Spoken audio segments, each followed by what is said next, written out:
Assalamu alaikum. 6 p.m. This is Radio Pakistan. The news read by Sumaira Kamal. First headlines. Chairman Army Election Support Center and Chief Election Commissioner at a meeting in Islamabad today discussed matters pertaining to security in the upcoming general election. A full court meeting chaired by Chief Justice of Pakistan in Islamabad today reviewed the performance of Supreme Court in terms of dispensation of justice and disposal of cases. NAB has issued arrest warrants of former Prime Minister Mohammad Nawaz Sharif, his daughter and son-in-law. Transparency International has called upon British authorities to investigate the London-based assets identified in conviction of Nawaz Sharif and his family. The second martyrdom anniversary of prominent Kashmiri youth leader Burhan Muzaffar Wani will be observed tomorrow with a resolve to take the ongoing freedom movement to its logical conclusion. In the FIFA World Cup, Sweden will take on England while Russia will play against Croatia in the quarterfinals round today. Now the news in detail. Chairman Army Election Support Center Lieutenant General Hamiduzzaman Khan called on Chief Election Commissioner Sardar Mohammad Raza in Islamabad today. Matters pertaining to security in upcoming general elections came under discussion during the meeting. Lieutenant General Hamiduzzaman Khan, on behalf of Chief of Army Staff General Qamar Javed Bajwa, assured the Chief Election Commissioner that Pakistan Army will play its role under Constitution. Chief Election Commissioner appreciated the resolve of Pakistan Army and hoped all provincial governments will also play their due role in conducting free and fair elections. The Election Commission of Pakistan has extended date for persons with disabilities to submit applications for postal ballot papers till Tuesday.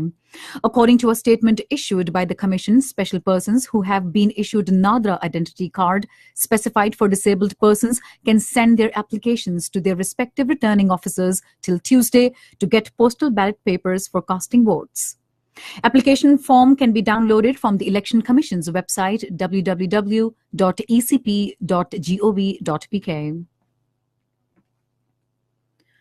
A full court meeting of the Supreme Court of Pakistan was held in Islamabad today under the chairmanship of Chief Justice Mia Saqib Nisar. The Chief Justice welcomed the newly elevated judges of Supreme Court and said their addition will benefit the institution. Purpose of the meeting was to review the performance of the Supreme Court in terms of dispensation of justice and disposal of cases.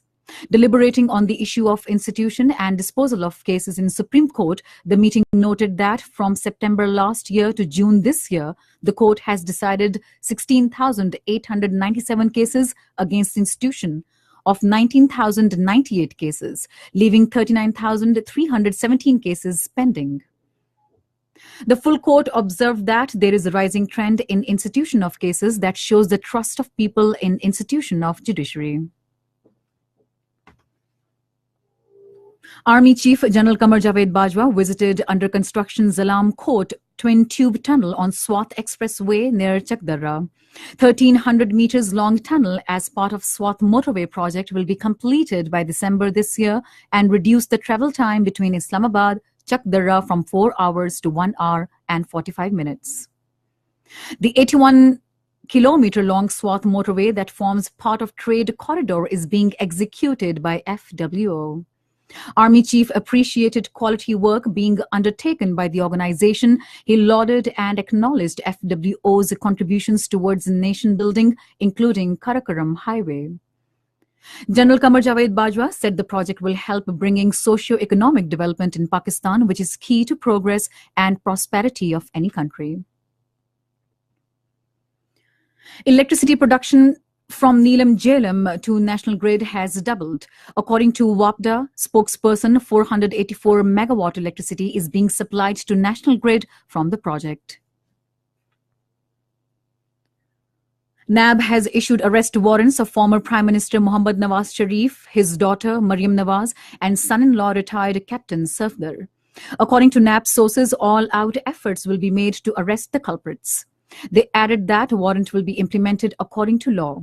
Meanwhile, Nawaz Sharif, Mariam Nawaz, and retired Captain Safdar have decided to file appeals against their sentencing by the Accountability Court. According to sources, the appeal will be filed at Islamabad High Court. Appeals have been prepared by their counsel, Khwaja Haris.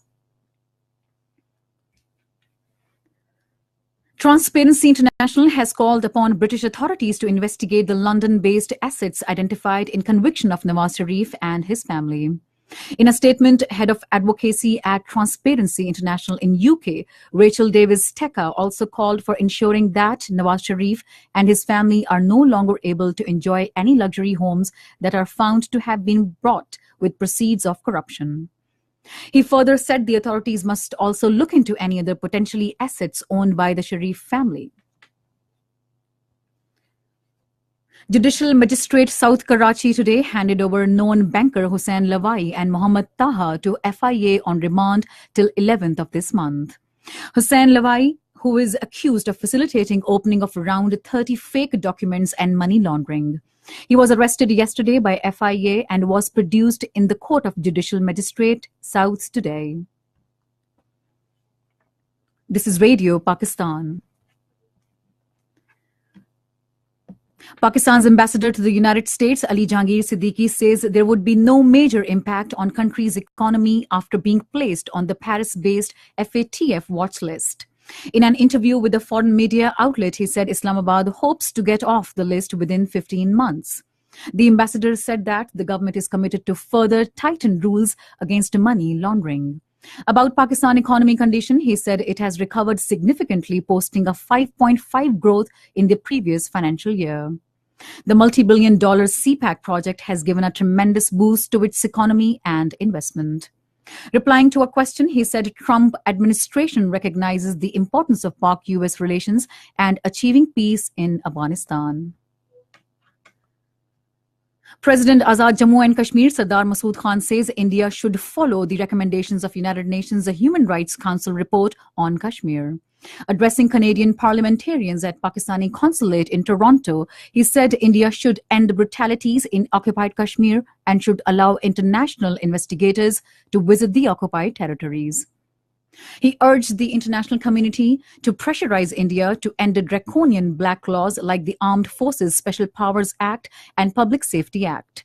Meanwhile, in an interview with a newspaper, he said dialogue between Pakistan and India on Kashmir issue has not been fruitful yet.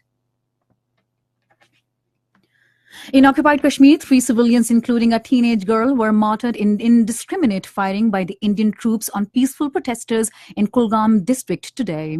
According to Kashmir Media Service, people took to the streets in Redwani area of district and staged massive demonstrations after Indian troops launched a cordon and search operation in the area. The troops resorted to indiscriminate firing of bullets, pellets, and tear gas shells on the protesters, injuring of several others. Later, thousands of people attended the funeral prayers of the martyred civilians amid high-pitched pro-freedom and anti-India slogans. On the other hand, the second martyrdom anniversary of prominent Kashmiri youth leader Burhan Muzaffar Wani will be observed tomorrow with the reaffirmation of the Kashmiris' resolve to take the ongoing freedom movement to its logical conclusion at all costs. Minister for Kashmir Affairs and Gilgit-Baltistan, Roshan Khurshid Barocha, says the martyrdom of Burhan Wani has rekindled the spirit of freedom in Kashmiri people. In a statement in connection with Burhan Wani's martyrdom anniversary, she said the third generation of Kashmiris is holding the flag of right of self-determination high.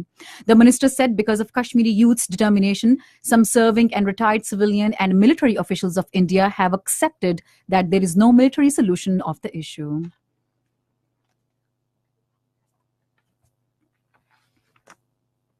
Transparency International has called upon British authorities to investigate the London-based assets identified in the conviction of Nawaz Sharif and his family.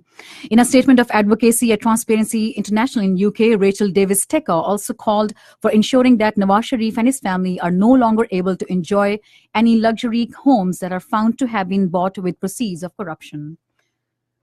US President Donald Trump will meet the US partner countries on Afghanistan in the sidelines of the NATO summit in Brussels on Tuesday. According to a senior US official, the Afghan meeting with partner countries next week is part of Trump's mission to bring peace to the war-torn country. US Secretary of State Mike Pompeo says 2 days of talks with his North Korean counterpart on dismantling Pyongyang's nuclear arsenal had been very productive. In the FIFA World Cup 2018, 2 matches will be played on second day of quarterfinals round today. In the first match, Sweden will take on England at 7 p.m., while Russia will play against Croatia in the second match at 11 p.m. And that is the end of the news. For more news and analyses, log on to our website, radio.gov.pk, and also watch live streaming of our bulletins on the link facebook.com/radio Pakistan News Official.